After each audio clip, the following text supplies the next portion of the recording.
and asked for a divorce. I gave her the divorce and moved to California. I remember April 15th, 1988. I was standing in front of a mirror in the morning. And I said, basically, naked came I into the world, naked I go. I am standing here naked, so I must be going someplace.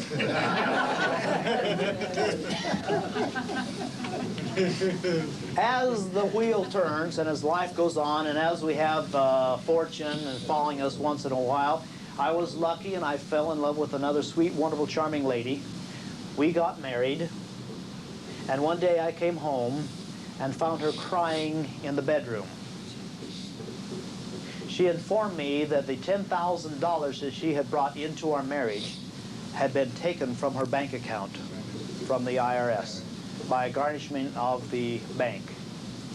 When she went to work, she came home and informed me that her wages had been garnished, and she had to go for the next 7 pay periods in humiliation of the garnishment, and her employers or her bosses, her people that she worked with, would say such things as, didn't you know your husband had this terrible debt before you got married? Until finally I told her to quit her job, let her go to school full time. And that's where she is right now, going to school at Cal State Fullerton. I tell you this story because I think it's important that you understand that this is real, that I've been through it, and that when this began to happen, there's only one thing I could do, and that was to figure out how to survive and how to fight back. Survival was most important to me. So the first thing I did is I went to several attorneys. I was shuttled from one attorney to another, and each one of them told me that they didn't understand the laws of the IRS. So the IRS had a code book of their own, and nobody really understood it. And finally, one attorney told me, Al, if I take your case, I'd be audited the next year, and I don't want it. So I really had no other place to go. I took my investigative talents and went to the library.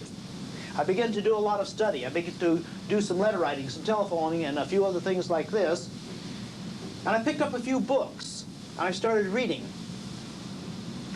And then one day, my wife and I made up our mind that we were going to take a very definite step, because we had found some rather interesting things. I'd like to share with you something that I'd found. I have here the notice of levy on wages and other income. And I began to read this. I received about 15 of these in the last 6 or 7 years. I read at least a dozen of them. I'm going to ask you to read the first paragraph on the back side of this so that we can find out what the IRS can do to you on a levy. Go ahead. Section 6331, levy and distraint, seizure and sale of property. The term levy as used in this title includes the power of distraint and seizure by any means, except as otherwise provided in subsection E. A levy shall extend only to property possessed and obligation existing at the time thereof. In any case in which a secretary may levy upon property or rights to property, he may seize and sell such property or rights to property, whether real or personal, tangible or intangible. Successive seizures. That's fine. Sounds pretty bleak, doesn't it? Sounds to me like they could come in and walk off with anything that they wanted to at any time they felt like it, and that's exactly what they did several times to me and my family. Except I asked you to read the first paragraph. You read the second. Would you read the first paragraph? I'm confused. That was the first paragraph. That's all right. So is everybody else. They're all confused. Okay. You're reading the second paragraph. Would you read the first?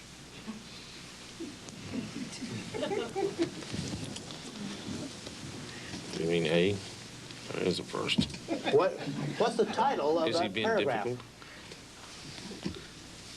Here, Dave, you read it. Okay. What do you find there, Dave? I'm educated on this. Letter A is missing. It starts with letter B. Letter B. You mean paragraph B? That's right. You mean paragraph A is left out? That's correct. Oh, it's a trick question. Oh, yes. Yeah, I tricked you on that. But Thanks you so see- much. Actually, Face red? they trick you. No, actually, you see, I read that a dozen times because I received a dozen. I read it a dozen times, and I missed it a dozen times. And I do that because everybody else here would make the same mistake.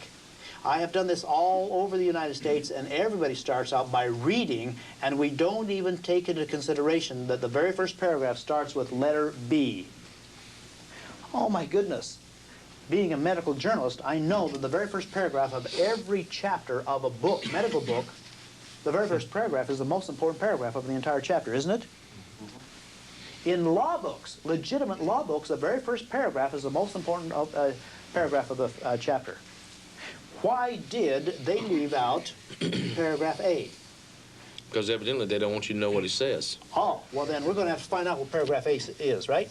What we need to do is we need to go to 6331 of Title 26.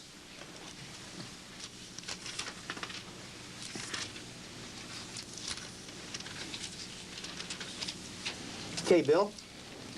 Paragraph A. What I'd like you to do